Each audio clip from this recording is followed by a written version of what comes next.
All right, Katie Couric took responsibility for the edit and said she questioned the editor about the pause. She was told that the beat was added for dramatic effect. Is that news?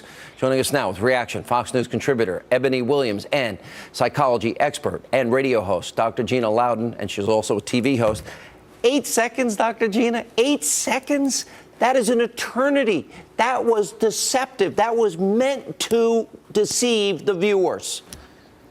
And this is the plan of action of the left media. They've always done it like this in the mainstream media. Sean, you and I both of us have been victims of it. But here's where Donald Trump got it right when he said third rate. But when he said reporter, let's get one thing straight. Katie Couric doesn't report. She opines. There's a difference. You don't call yourself a reporter. I don't call myself a reporter. Eboni doesn't. We know that we are expressing opinions, commentary. That's a different thing. But the cool part, the American public's waking up to that distinction, and they're not going to get away with it anymore, I don't think. Yeah, but about 8 seconds. It was. This is so egregious to me. How she has a job, it's fascinating to me. Well, Gina hit the nail on the head, right, Sean? Because for years, many of us have known Katie Couric as a journalist, as someone who's supposed to be objective and credible. Some of us. Okay, I'm talking about going back to old school. She's always been a liberal. Maybe a liberal, but just because you're a liberal doesn't mean you can't be objective. But liberalism has showed for years. But here's the thing. At this point, this documentary, I agree with Gina completely. Very clearly, this is an op-ed piece. You know, this is a documentary that has a very specific, it has a specific political agenda, this was a right, manipulation.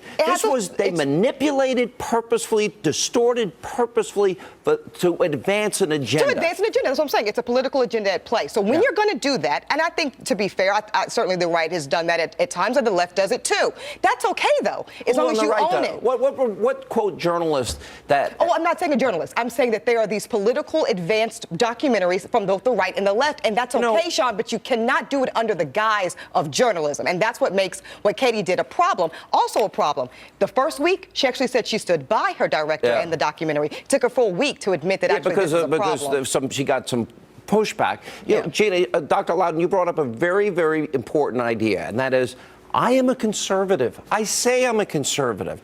The difference between myself and, say, Katie Couric or Brian Williams or Dan Rather or any of these reporters, is that they claim that there's something that they're not. They claim that they're fair. They claim they're objective. They claim that they're balanced. They claim it's a lie. They have agendas. That's where... So, Sean, you think you can't have a belief, a personal belief, and still do your job accurately? So every lawyer, they have to be liberal, they have to be conservative? Dead air seconds, which is something, it's like... But here's the thing, Sean. Yeah. Here's the thing. America has fallen in love with authenticity. This is the reason they've fallen in love with Donald Trump. Donald Trump, in one shot across the bow, is taking out not just the establishment Republicans, not just the establishment Democrats, but also the establishment media. The establishment media has become a contraindicator to future public opinion. If you think about it, it's like if they say, it's like a stock market call. If they say short Trump, we know we better go long now because they're lying to us, and that's the great part of all of this. And in the course of 1 week, the media, between the Telemundo piece, between Katie Couric, between the New York Times hit piece, they've been exposed, and I think the damage is everlasting. Now, I said in 2007 and 2008, journalism died. I think the American people is now caught up.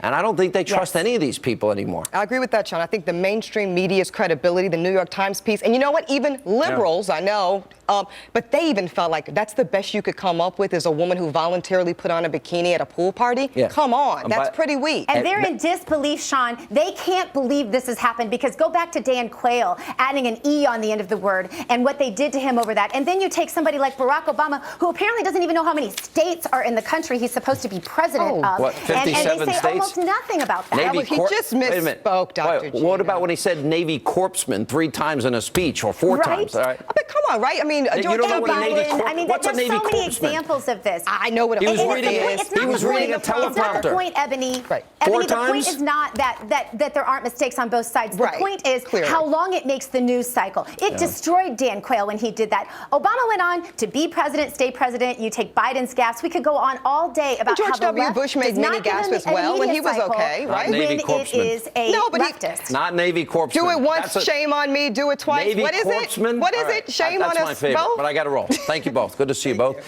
And coming up next.